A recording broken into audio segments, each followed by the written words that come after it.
quick trigger warning for you. We're going to be talking about the hidden threat of male suicide, or the perceived hidden threat. William? Yeah, it's at least going to be mentioned in this episode. Stuart particularly gets quite passionate about this. I know you don't like the word passionate.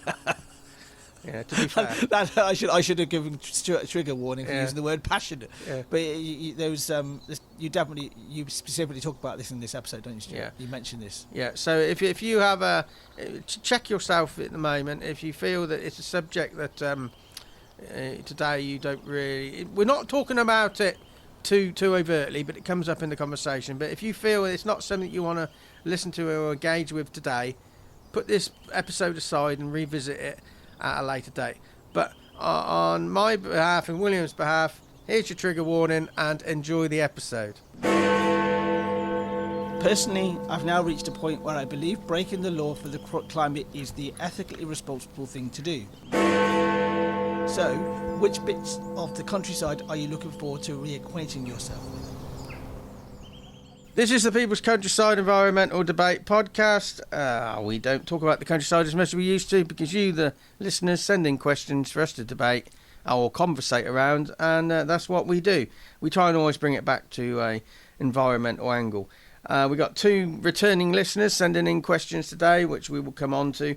Anyway, myself and William, we're not activists. We're just behind the scenes exploring the psychology of what it is to be a concerned citizen, environmentalist, whatever you want to call us. I'm Stuart the Wildman Mabbutt. Who's he? I'm William Mankelow. Yeah, we like to drop ourselves very much cold into these questions as well, or these sometimes opinions as well, depending on how it's being sent into us. But we like to drop ourselves cold into these moments because what you get from us is then very authentic views, very authentic points of view. Relatable. We can be as relatable as we can be. We've got 26 questions lined up, haven't we, Stuart? Yeah, we put out a call for some more listener questions. We were right down to 14. We're now up to 26. So thank you for that, responding to our request. I haven't looked at the questions. We don't look at the questions until we press record, but it's good to have them lined up. And that's 13 weeks of podcast episodes. Thank you very much. Pretty much. We have a conversational style, not necessarily a debate like it says on the tin. We've evolved away from debate somewhat. We try and break down the big issues into bite-sized chunks, and through environmental actions, we try and address that which we discuss. We're not experts. William and I are just like you, just 2 guys just trying to find a way forward. Something that's come up since we recorded last. We've got another talk to give, William, down in Wiltshire. 3rd of the year, so we are doing the Wildlife and Everyday Gardens 3 times this year. So we are in the village of Steeple Aston in Oxfordshire on the 5th of March. Then we're going up to our longest journey for a talk, up at in Woodhall Spa in Lincolnshire, for the same talk. And the new one is in Wroughton, which I believe is in Wiltshire. Yeah, sort of just off the M4. It's just south of that place that I don't like to mention. Yeah, it was weird because I'd been down, me and Mrs. Wildman had been down to Somerset in the autumn, and we were driving past, and I pointed Wroughton out to her, and then it gets back. There was an email from a garden club in Wroughton wants us to give a talk. It's because you pointed at them, and then they're like, "Oh, I must send an email." Yeah, sent it to the universe. Yeah, we'd also just like to say that we don't have any adverts on this podcast. We like to make it an ad-free experience. If I think the closest we'll ever get to an advert is to have somebody who is an expert in their field, and they will talk about their own work and their own business, but from that point of expertise. Yeah, we try and keep our audience relatively small because we like people to be engaged. We're not after millions and millions of listens and millions of views with nothing else apart from that. We want you to engage with us. So we're quite happy with, we get about 8,000 listens a month, and we're happy with that. We've sustained that for the last 12 months, if not more. And if it gets higher, it gets higher. If it gets lower, it gets lower.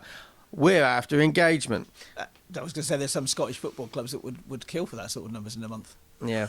Anyway, let's move on to the first question of the episode. It comes from Alan in Northway in Oxford, which is where we're based in England. So what's the question, William? A returning listener question as well. Thanks, Alan. I take it by the fact you send so many questions in, you've been listening, but thank you very much for the question. So, Alan, Thank you very much for your question. You're a returning listener. I hope you've been listening since then as well. Again, I'm waffling, aren't I, Stuart? You are. Crack on. What's his question? Alan, thank you very much for your question, like I said. Alan says... Alan, yeah. He gets sponsored for the amount of times he says Alan. Chris... If he's saying Alan, he's not saying Finland. Alan. Right, move on. Steve! Right, go on. Yeah.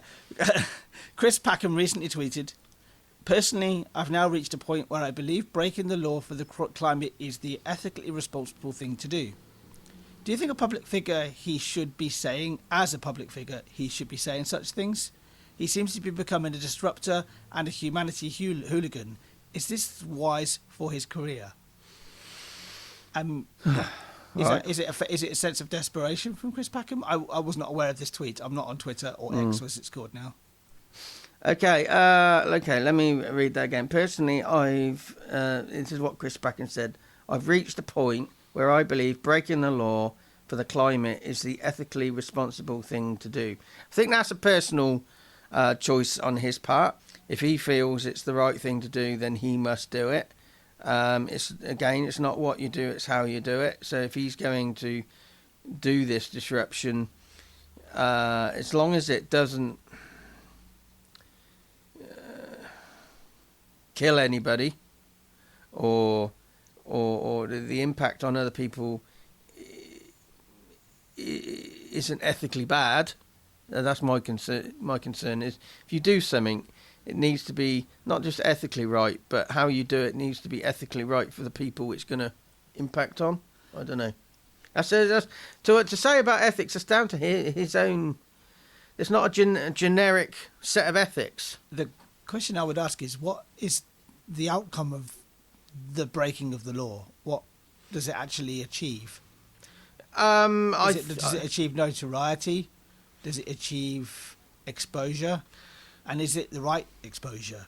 And I suppose what he's probably saying from this particular tweet is almost that this is the only course of action I have left now is to break the law. And I do wonder what he means by breaking the law, because laws obviously change, and laws for protest have become a lot stricter under the current government. So maybe it's actually become easier to break the law in some respects, because those laws have been tightened up and become stricter. So I would say, to answer your question, Alan, is it ethically responsible for Chris Packham to do that? You know, Chris Packham has to look at his own ethics, what rests easy with him. You have to look at societal ethics. Sometimes it's good to challenge. Your second part of the question is, should a public figure be saying such things? I think people in the public eye have a responsibility to use that status to bring awareness to certain things. Again, it's how you do it, and the motivation of raising that voice. You know, is it a genuine thing? That needs looking at. There are many people out there who won't listen to a message unless it comes from their heroes, which is, you know, the responsibility. There are some people out there who don't think people in the public eye should be saying anything. They should just be getting on with their job. But the people who I've heard say that, when these people in the public eye are saying things they agree with, they're happy for them to be speaking out. But you know, but speaking out, you're not looking for agreement in speaking out, are you? You're not looking for consensus. You're trying to point something out that is important to you. Yeah, get people talking. To get people talking, but just to make that point yourself and to actually get that out there. I'm still interested. And it does work, because people I know who say don't like certain celebrities, and whatever they say, whatever the celebrity says, they'll say, "Oh, no, that's just bullshit." Yes. You know, the interesting thing is one of the motivations for that person in the public eye to say that is to get the conversation started. These people who are criticising, saying they shouldn't be saying it, are taking part in that conversation. Yeah, is it? Yeah, this is kind of that'll go off the topic a little bit, I suppose, because we all don't. That's how these conversations go. It sounds like we're going towards. It's not what somebody says; it's who says it. that seems to matter the most to most people. Mm. But I often do find myself listening to people that I don't agree with, or I think are actually quite farcical in some ways. I saw a particular politician say recently, well, not even a politician, a wannabe politician, I think is the best way of putting it, mentioning that that the best, when it comes to the climate change, the best estimates of us changing or actually getting climate change under control is 200 to 1,000 years. That we'll get back to what we were prior to the start of the Industrial Revolution. And we have to adapt to that situation. And I thought, I don't agree with anything you normally say, but I actually agree with that sentiment. That was a guy called, is it Richard Tice, in one of these parties that starts with an R, Reform Party. Never heard of him. Yeah, but that's just, I suppose that's just an aside. But I go back to this whole idea of breaking the law for the climate. You know, breaking the law for the climate is ethically responsible thing to do. The thing I'm really struggling to get my head around is the fact that what does it actually do apart from making noise? And is that enough? Because if it's saying that this is all we can do now, this is what we need to do as is the ethically responsible thing to do is to break the law. Then have we lost? Are we lost? You see what I mean? Have we lost? Have we lost the actual climate battle? The climate battle, yes. Not necessarily. I think we need to have him in front of us, Chris Packham, to actually drill down into what he perceives his own motivations are. Maybe we should get him onto this podcast as a guest. Yeah, you'll be lucky. Chris Packham has said he's reached the point where he believes breaking the law for the climate is ethically responsible. To answer that, he really needs to be here himself. Well, what does it do? It keeps the conversation going. It doesn't do any more than that, I don't think. It keeps it in the public eye, and you know, if you make an annoyance of yourself, that you know, something changes. And it's not necessarily in the way you want it to, but something will change. Yeah, something will change. It may be tightened up so you can't do it, but it does affect change of some kind. Yes. Maybe not the one you want. Yes. I like the phrase here. Chris Packham seems to be becoming a disruptor and a humanity hooligan. Is it wise for his career? I have to say, when the people in the public eye, you know, they have a responsibility to use their platform to raise awareness for key issues, which is what he's doing. But I do makes me smile when the press gets hold of another story that they want privacy. You know, it is when you stick yourself in the public eye, it's very hard to find that balance. Once you're in the public eye, you're in the public eye. Yeah, you know, it's like Diana, Princess of Wales. She used media for her own get her own message out there, but when they were doing things she didn't like, she claimed privacy. It's sort of like there's a balance there, but you know, working with the press, and then when they turn against you, you don't like it. Well, it's a double-edged sword. And I'm not saying that the ethics within the media industry is great, but you can't have it both ways. But that's humanity. We do. Is it wise for his career? I think he will lose supporters, and he will gain new supporters because he's inhabiting that disrupted world, and the people who inhabit that world say, "Oh, he's come on board with us. I like him." So I think, on balance, he will keep the same amount of people. But would he still get the? You know, is it going to put the wrong people's backs up and get the? That's the interesting thing. Him not get the work that he used to get. Is it going to? Well, we were talking recently. Take him on a different path. Chris Packham seems may be lined up to take on some of David Attenborough's work. Yes. That's an interesting one. Are the people he's going to potentially lose going to be more disadvantageous, if that's a word, than the fresh people he's going to gain who are going to be of that world? Only time will tell, really, because it's consequence leads on to consequence. I think the audience will roughly stay the same. The audience will change. But audiences naturally change over time anyway. It's like somebody said about this podcast. Somebody said to me, two people said, because we often say humans are animals, We are. Yes. And then somebody said, I think it was Becky from Wembley. She said, "Well, if you say that, it's going to put off the religious people from listening to your podcast." Well, we can't help that. We're just stating what we feel. But they're very, very rarely categorics in the world. Yeah, so just, to not say our truths in a respectable way, I think it's doing a disservice to the overall conversation. We may be wrong. We may not be animals, but let's talk about it. And then somebody else said to me, "Oh well, if you're too controversial and you swear and all the rest of it, you're going to put people off." Yeah, but you're going to also attract people who see that as part of the conversation. And the person who said, "Oh, if you swear, you're going to put people like her off," and I said, "Well, you're maybe not my audience." Yeah, I do remember saying. I was just thinking of Damon Albarn from Blur once said that. They were always trying to lose their audience because they gain a new audience by creating new music, and trying to lose the old audience, just trying to move on. But they say they failed miserably at it.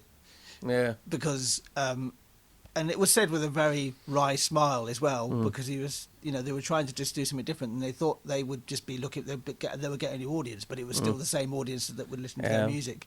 Yeah. They wouldn't have lost people, but they probably would have kept a lot of people along the way. I mean, it'd be fascinating to hear from somebody who's listened to this podcast from the very start, if anybody has done that.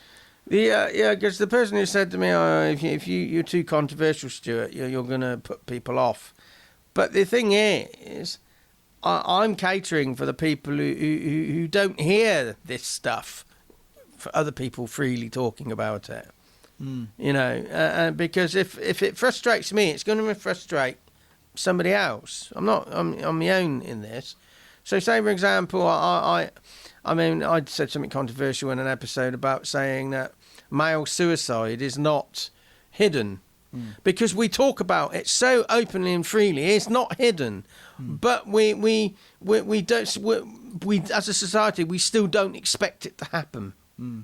So it's not a hidden threat. Now, somebody said to me, if you say something like that, you're going to put people off." Yeah, but there's going to be other people who think, "Yeah, this is talking about it in an open and expansive way. May not be right, but let's explore these grey areas." You see my point there, because somebody said, well, that, what the person's meaning is male suicide is hidden. It's because, you don't know what's going on in someone's life. You're looking at somebody, it's hidden. I don't think it's hidden.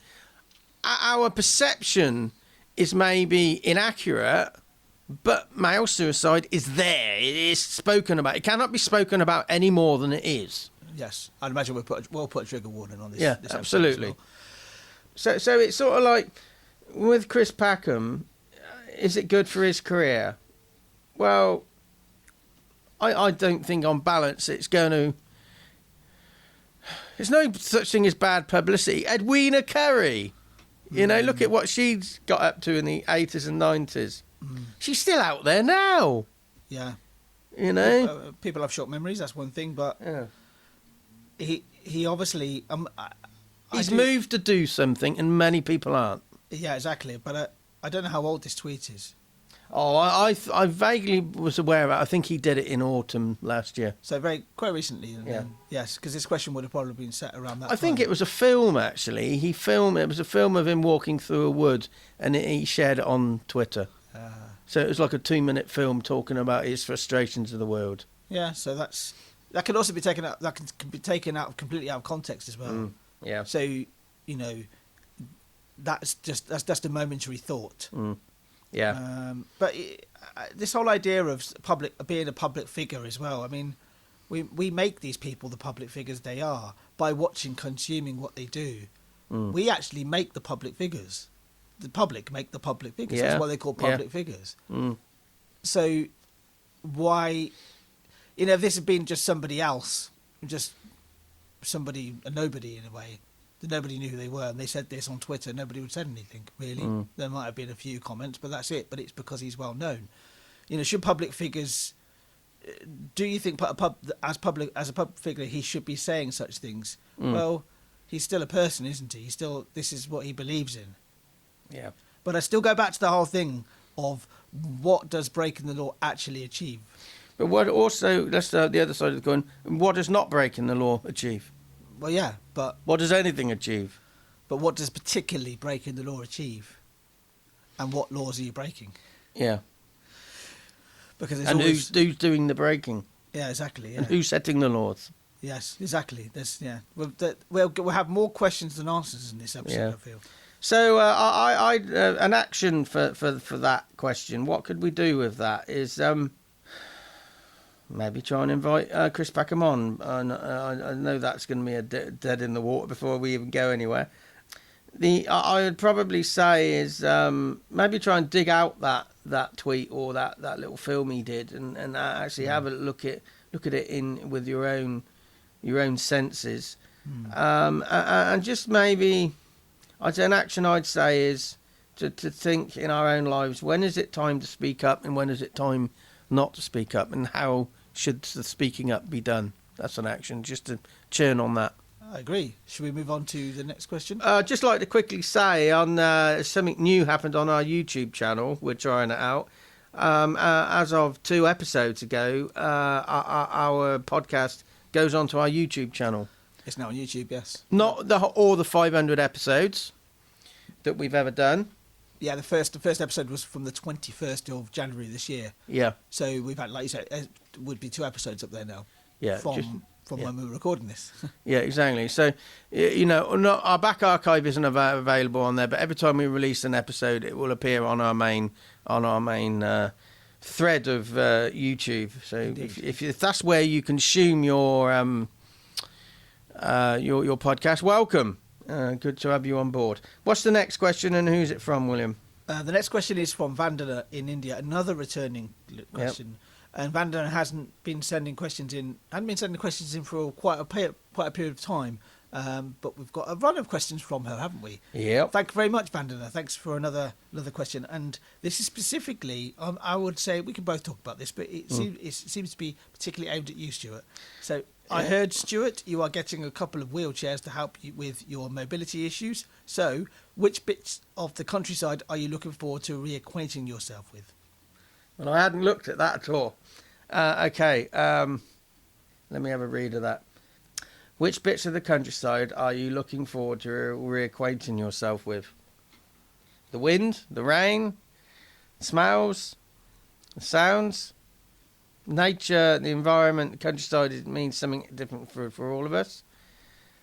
I say just getting back out there, but there's a lot of barriers. There's gates, there's fences, there's styles. Yes. It's something we're looking to work together with the Earth Trust. Yeah, to try and make countryside really accessible. Have them as a UK hub for countryside accessibility. Yes. And that's not just mobility. That's all the psychological, visual, hearing. Just there's all sorts of different types of disability. Because a lot of places are accessible as in on the site, but it's this barriers. The barriers are on the outside, not inside. Yeah, exactly. You got to get in there. Yeah, so if I got one wheelchair that is now for indoor use with some outdoor capacity, but we're looking to test drive it in various places, and there's plenty of green places near here. But we've already thought, how are we going to get in? It's a folding up chair. It is. But when you're out in the countryside, you don't want to fold it up to get through a gate. Yes, and it's quite heavy as well. Yeah. Particularly when you've got the battery in it. Yeah, especially when I'm in it. Exactly. So what bit of the... Well, I don't know yet. I think when I get out there, I'll realise the bits I've missed. I mean, I don't sit here and think about the stuff I'm missing, because I don't think that's good for your own mindset. Is just thinking, well, my focus is just raising the money for the this all-terrain chair I need to fully get out there. But so what's your take on that question? While I have another think. So I would say this question is definitely directed at yourself. Absolutely, but what's your perception of it? My perception of what you've talked about was that it was, you went down the route which I thought you might do, is not actually talking about a specific place, but the actual feeling of being out in the experience of it, the experience of being out of the city, out of town. Is really what we're talking about, isn't it? Out in the countryside. The countryside is here in Oxford is. Well, it's just at the end of the road. It's just at the end of the road, isn't it? Yeah, really? But you're not far from anywhere green. No, but to be in more open countryside. Yeah, I think that is something that I would say as well, is that, you can think about like the really obvious places of going to national parks and that type of thing, and going to mountains or going to whatever, but it's actually just being out there, isn't it? Yeah. It's being out and not just reacquainting yourself, I would say, as well, but also helping other people reacquaint themselves with the countryside, or even being introduced to it the first time. Yeah. Through the workshops that we lead. So some countryside in some parts of the world, it's brown. Yeah. I went to South Africa about 15 years ago, and the one thing I noticed when I came back, I didn't notice when I was in South Africa, but the one thing I noticed when I came back, I vividly remember getting on the coach and coming over Stoke and Churchill on the M40, which is kind of between out of Buckinghamshire into Oxfordshire, and it just struck me how green the place was. Yeah, having been you'd been, having been somewhere that obviously wasn't. So countryside is different to everybody, isn't it? But that was my take on what your take was. Yeah, I mean, I went out yesterday in this indoor chair with some outdoor capacity, just effectively relearning to navigate Oxford, because some of the pathways that I cannot navigate because they're uneven, or they slope in two directions at the same time and drag me into the road. There were a couple of hairy experiences yesterday on Old Road where that job is we do. Yes, it's perhaps narrow and it's constantly drifting, and anyway. But then I got down to South Park, on the edge of South Park, down Morrell Avenue. And I heard some goldfinches. Shame you don't hear many of those nowadays. No, but that's a rarity. You should have phoned up the RSPB. Yeah, and then I saw some redwings, and it was just, I thought to myself, it's a while since I've actually heard this mosaic of sounds. Yes, but I didn't need me to be in the countryside to do that. No. So I would say I'm looking forward to the experience. But the location, I'm not thinking about too much, because if I think too much, I'm going to start thinking, I'm get frustrated before I even get the chair, the all-terrain chair, because I know I'm not going to be able to get in. Because up Shotover Country Park, this fold-up chair, the indoor one with some outdoor capacity, I could fold it up to get through the gate. But the all-terrain one, that ain't folding anywhere. That's a solid piece of kit. And also with Shotover, so the Shotover Country Park is so undulating that the current chair, it's very good. Yeah. For urban environments. It does hard grassland. Yes, exactly. So hard ground, basically. It obviously has limitations of the front wheels in particular, how they kind of have a mind of their own, don't they? Yeah.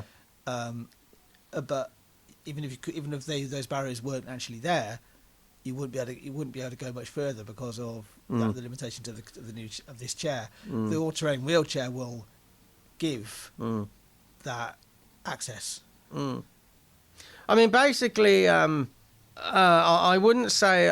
What's the question again? What bits am I? So which looking bits, forward to reacquainting myself with? Yeah, exactly. I would say, overriding that whole thing, the process of running this fundraiser and raising the money, it's actually defining a new way forward. more than getting me back out there. It's defining how I go forward from here. Do you feel it's defining this next stage of your life then? Well, it's a job to say next stage, because it's sort of like saying one stage is ending, because it's a jigsaw puzzle, because multiple stages, beginning, end at any point in time. Yeah, there's no clear often no clear defined. This is going to be my next part of my life. No, you sometimes maybe see that with hindsight. Yeah, but not in the moment. No. You can kind of look back, this happened at this moment in time, and that led to these decisions. Yeah. So the fundraiser I'm talking about, it's if you go onto justgiving.com/crowdfunding, Wildman on Wheels. Oh, we could put a link in the description. Yeah, as well. Put a link in, and we're looking to get some fresh momentum into that.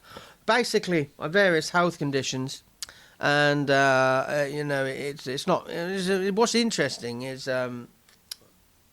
I've done some test driving of the all-terrain chair I want, and there's details on it, on that fundraiser. Somebody, we did some research about how that fundraiser was worded, and when you start asking for people's feedback, you get contradictory feedback. Like one person said, you should be using more plaintive language, just saying how hard things are. Whereas I'd never seen myself as a victim, and I was talking around that. They said, talk about that. Talk about one person said, having read the fundraiser, I don't know what Stuart's job is.